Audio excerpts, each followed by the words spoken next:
Oi, alumores! Tudo bem com vocês? Eu sou a professora Thalita Sena e hoje tem mais um vídeo muito legal para vocês. Não esquece de deixar um like, comentar, se inscrever no canal para acompanhar a gente em tudo, tá bom? Nosso tema de hoje é Matemática para o Enem. Parece um monstro, mas não é. Então, acompanhe tudo até o fim, porque eu vou colocar um ponto de vista e falar algumas coisas para vocês que vai ser de tamanha importância e você nunca mais vai esquecer. Combinado?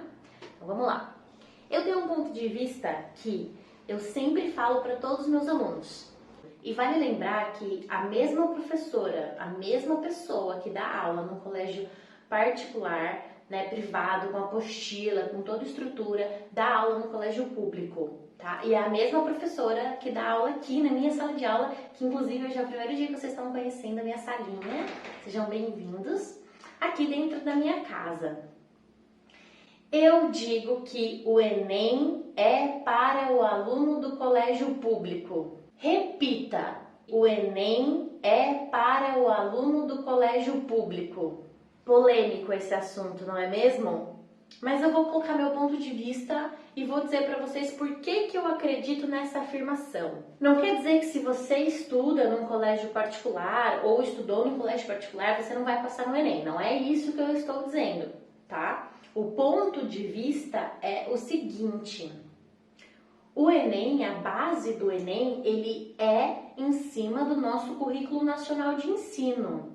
E o Currículo Nacional de Ensino é o que norteia todos os estados a prepararem os seus currículos para que a gente possa dar aula. Nós, professores, nós trabalhamos em cima de habilidades e competências, que são as coisas principais que uma criança e um adolescente precisa saber para poder levar a vida dele em todas as áreas, tá? E que a principal diferença entre o colégio público e o colégio particular é o foco de formação, tá? O que isso quer dizer? Quer dizer que o colégio público, ele está preocupado em formar um adolescente, um cidadão competente em realizar as atividades básicas escolares de todas as disciplinas e está preocupado em formar um cidadão. Tem um monte de projeto de resgate que trabalha com as diferentes defasagens que uma pessoa pode ter.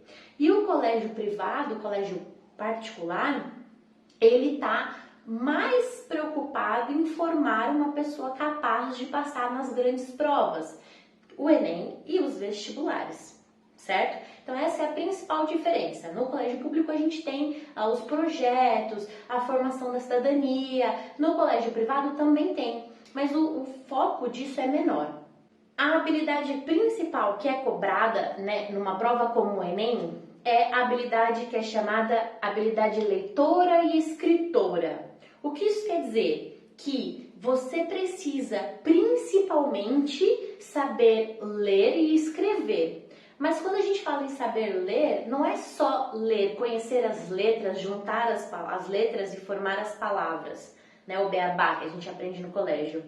É a leitura funcional, que é compreender um conteúdo através de um texto, seja da área que for. Então você precisa, além de ler aquele texto, você precisa conseguir compreender o que está ali. Então, as questões do Enem, seja na área que for, elas são voltadas muito mais para a interpretação textual e compreensão daquele texto do que realmente para as fórmulas absurdas da matemática, que a gente está falando com foco na matemática do Enem. Sabendo disso, então veja só, às vezes o seu problema nem é com a matemática e você está culpando a coitada. Seu problema é com a interpretação e a leitura. Mas os problemas têm solução e a gente está aqui para isso, não é mesmo? Então vamos lá. Existem vários gráficos na internet. Eu achei um blog que inclusive vou indicar para vocês, vou deixar aqui o link. É o Simplifica, tá? É de uma pessoa, ela fez um levantamento do Enem, eu mandei lendo esse blog essa semana, achei muito bacana, e existe um gráfico, vários gráficos feitos, né? Ela fez o estudo até 2014, e eu vou dar um spoiler aqui para vocês. Vou fazer um conteúdo escrito para deixar na página com a análise do Enem dos últimos 3 anos, 2017, 2018, 2019, fresquinha, para deixar na página para vocês sobre os conteúdos que mais caíram, né, esses 3 últimos anos. Eu posso garantir para vocês, de verdade, que você consegue resolver boa parte da prova do Enem sabendo soma, subtração, multiplicação e divisão. Até porque toda a matemática se baseia nisso. Então, com certeza, se você for bom nessas 4 operações e for um leitor funcional, quem consegue interpretar o conteúdo, você tem grande chance de ir bem na prova do Enem, né, sabendo esses conteúdos básicos. Professora, você está falando que a gente consegue resolver sabendo isso, mas eu olho para a questão do Enem e ela está querendo me bater. Existem alguns passo a passos que você pode utilizar para treinar esse tipo de resolução que eu estou falando com vocês, tá? Então eu vou dar para vocês 4 dicas principais de como interpretar uma questão de matemática. Primeira dica, a leitura. A leitura, ela precisa ser dinâmica. Então, não leia o texto, né, do seu exercício, principalmente do Enem, que são questões grandes, pensando no café da manhã, ou na hora do almoço, ou em qualquer outra coisa. Use os seus sentidos para realmente estar presente na leitura daquela questão.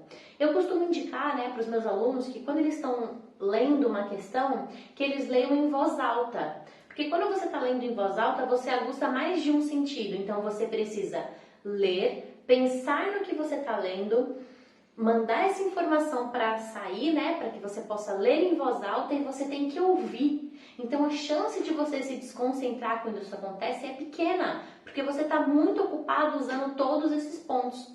Quando você faz uma leitura simples, uma leitura mental só, você está só lendo e não trabalhando aquele conteúdo algumas vezes. Então, trabalha esse conceito da leitura em voz alta, que vai te ajudar nos estudos.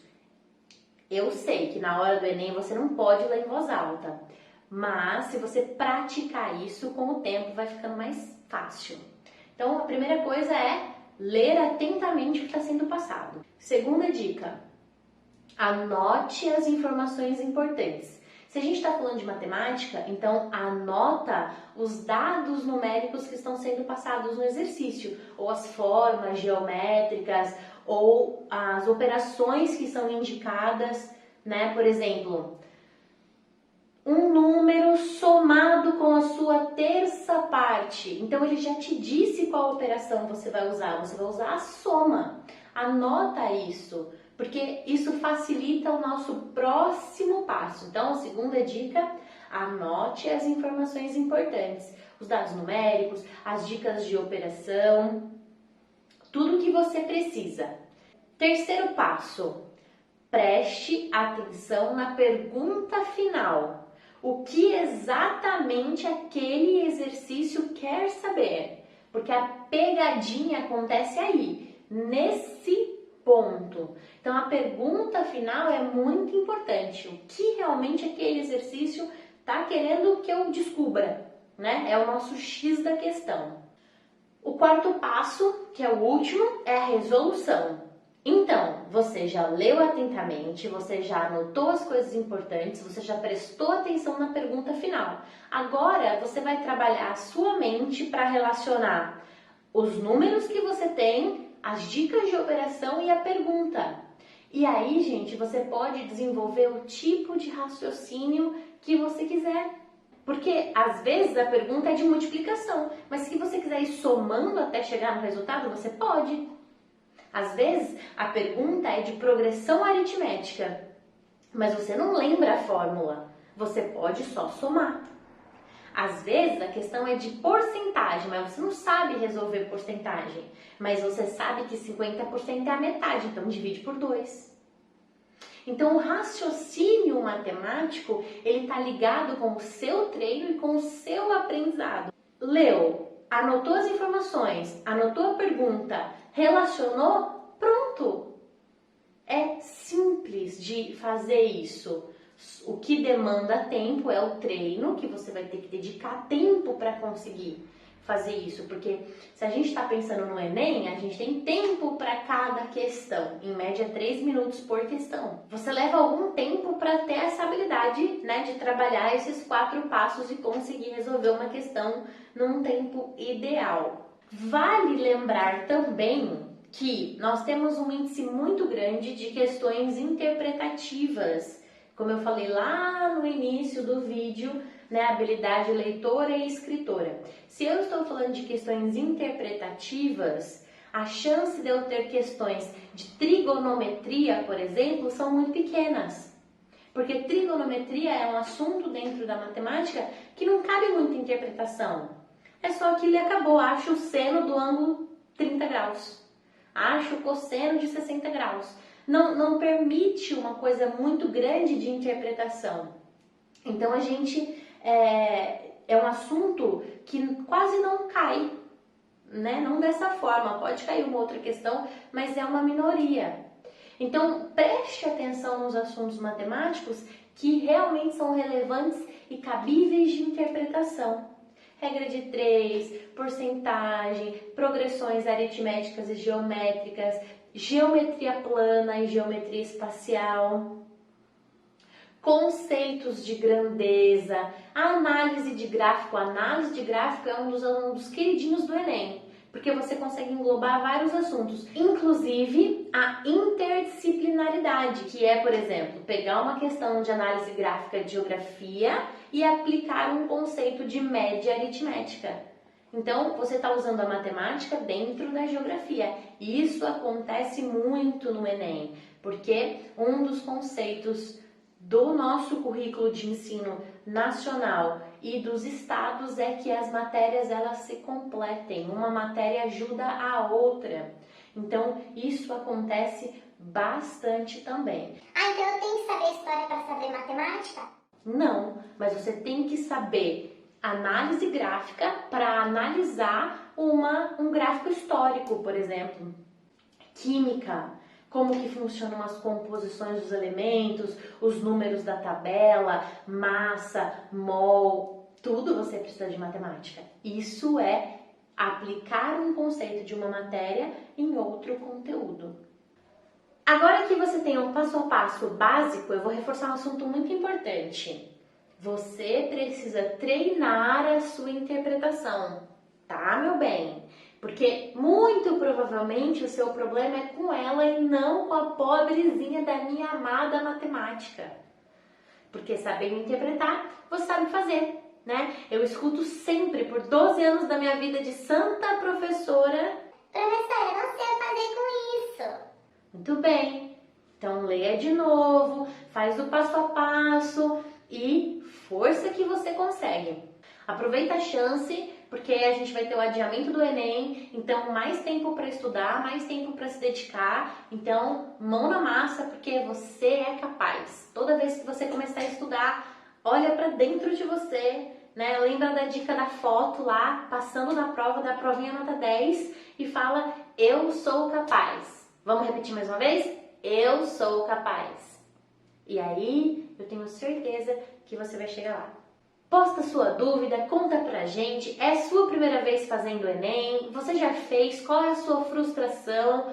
Conta pra gente poder te ajudar, tá bom? Tô aqui pra isso, que é uma coisa que eu amo na minha vida, é ser professora e eu quero muito, muito te ajudar, tá bom? Então conta pra mim, pode ser no YouTube, no Instagram, no Facebook, entre em contato, eu respondo todo mundo, tudo bem? Então, um beijo, alumores, e até o nosso próximo vídeo. Certeza que a minha garrafinha vai aparecer no livro de gravação, ela é rosa. Então você tem que treinar durante esse tempo de estudo para que você possa chegar num conceito. Porque a palavra fugiu da minha cabeça. Eu pensei na frase e fugiu. Você leva tempo pra subir. Fugiu. Você leva tempo pra ter essa habilidade. Que é pegar uma questão, por exemplo, de análise gráfica de geografia e aplicar um conceito. A mamãe tem que gravar. Você tá maletendo lá no vídeo, ó. Você tá maletendo. Deixa a mamãe trabalhar. Pode ser? Então vai, ó. Vai. Vai. Super obediente. Vai. Vai, Atena. Tchau.